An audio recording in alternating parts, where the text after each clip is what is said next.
Guys, eto ang panibago update.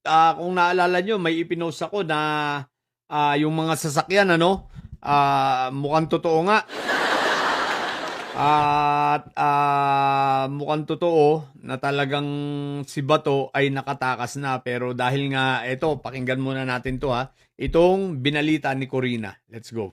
Ilan na balita, matapos daw ang nangyaring barilan sa Senado kagabi, mayroon po kaming dalawang mapagkakatiwalaang impormante na nagsabing nakaalis na daw mula sa Senate building si Senador Bato de la Rosa. Ito po'y galing sa dalawang informant ng Bilyonaryo News Channel at ang sabi nila, pasado alas 3 kaninang madaling araw, ay umalis na si De La Rosa nang hindi nalalaman ni Senate President Alan Peter Cayetano. Si De La Rosa ay nahaharap po sa warrant of arrest ng ICC dahil sa kanyang papel umano sa madugong war on drugs ni FPRRD. O yan, di ba ka? So eto ngayon ang masakit, no? Kung nakatakas si Bato at yan ay nagtatago, sa bagay, dapat i-manhunt na yan. Pero wag natin kakalimutan ang pananagutan nitong si si Mr. 10K. Hindi lang si Mr. 10K, no? Pati yung mga senador na 13 Judas.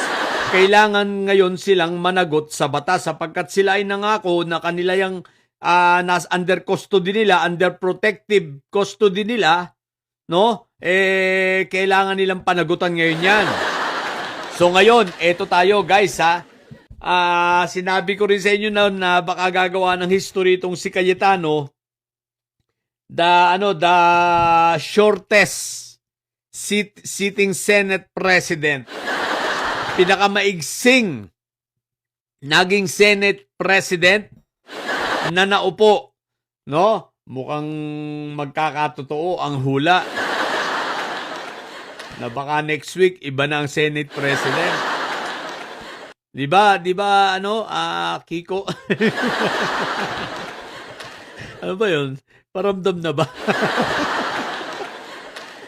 Pero eto, ako baka naman kayo hintayin na lang natin kung ano mangyayari. Pero eto, wag nating kakalimutan kung totoong nakatakas na talaga si Bato.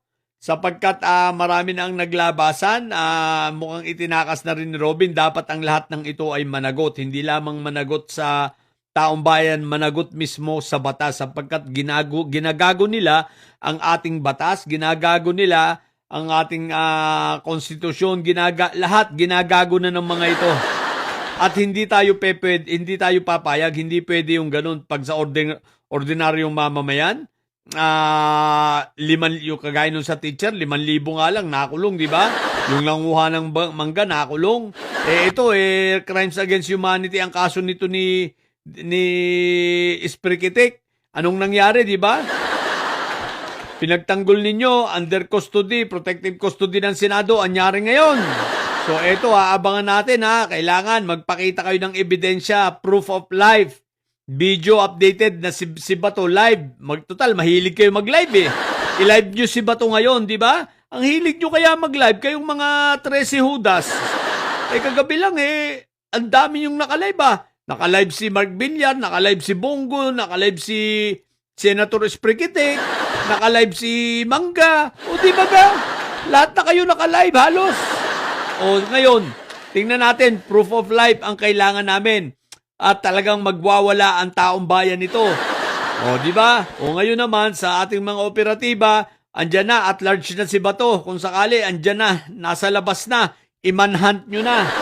Wala nang katwiran ngayon yan. Pwede nang hulihin yan. Hanapin na, di ba? Kaya lang, wag na tayong umasa dito kay Remulla. Kaya dapat palitan na to, hinayupak na ito mabilog. Pasok. Para makabawi-bawi ka na, makaganti ka na. Di ba? Undersecretary ngayon si Mabilog, yung dating mayor ng Iloilo. Na nagtago dahil nga sa pinagbintangan at ginawa ng intriga nitong nila Duterte, kasama yan si Bato na yan, na hinayupak na yan. So ngayon, kung ito ay totoo na nakatakas na, tingnan natin ngayon ang susunod na pangyayari sa buhay mong hinayupak na kawatano ka. Diba? So yun lang, abangan natin guys ha. Huwag natin itong tatantanan.